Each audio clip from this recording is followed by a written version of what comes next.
Salam,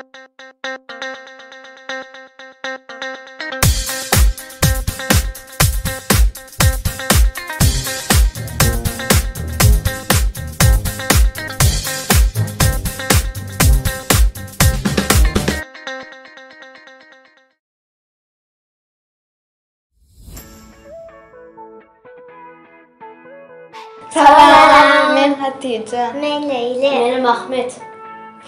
Anne, bugün sizlerle şekilli korku pişiriyoruz. Bizden hemen önümde gerek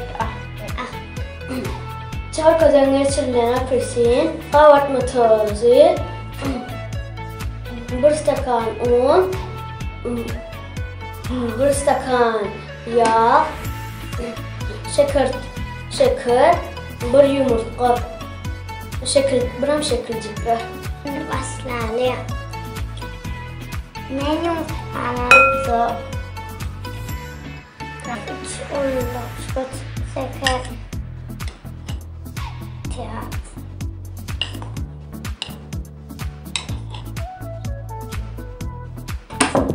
Hatice karbüratörü sıktı.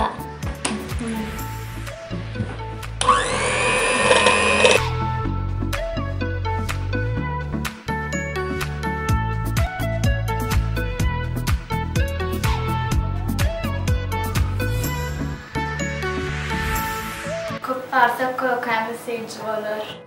Şimdi ben aşağı bir stakan yağ, 8 çenkçe un.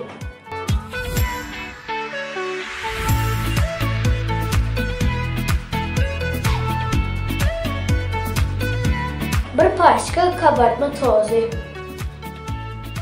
Bunu kartlara da çizim.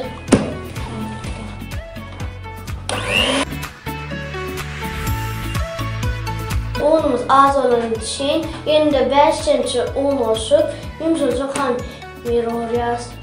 Şimdi bu portakalın başına koşacağız. O edip yoğuracağız.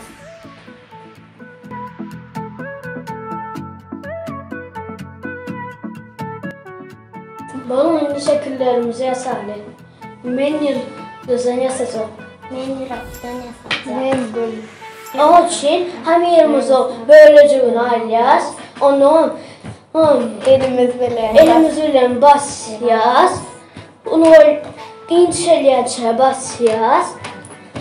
Onun şekillerimizi üstüne basacağız.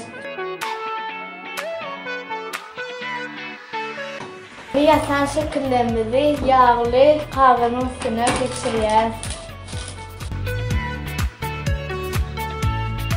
Ben başka zatlar etmekte hem ezeme kokmuşmanı kavuruyor.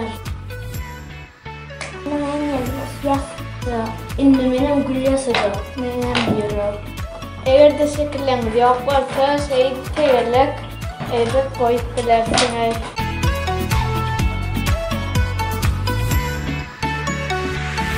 Sizin de şeyde kurtu edip bilersiniz.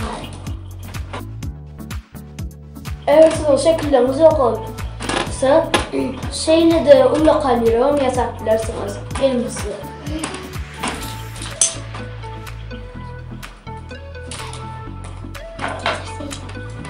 Ben ulla kas tarasacağım. İsterler mi? Yıldız.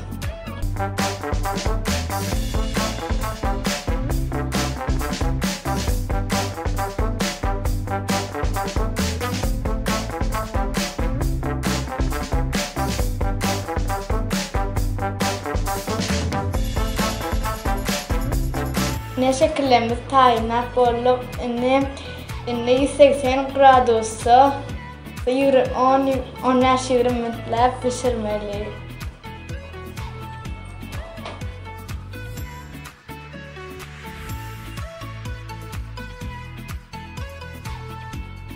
Şimdi ben de korkasacağım. Kafamı yapıp 10-15 minut arasıyız. Şimdi hasiyeci olarak şeker pudrasını sepiyoruz. Yönü batırsam oluyor. Gelin ne problemi?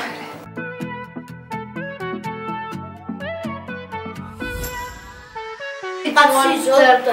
Sizin oyununuzu öşürüp bilərsiniz. İndi görüşəncə xoş, sağ olun.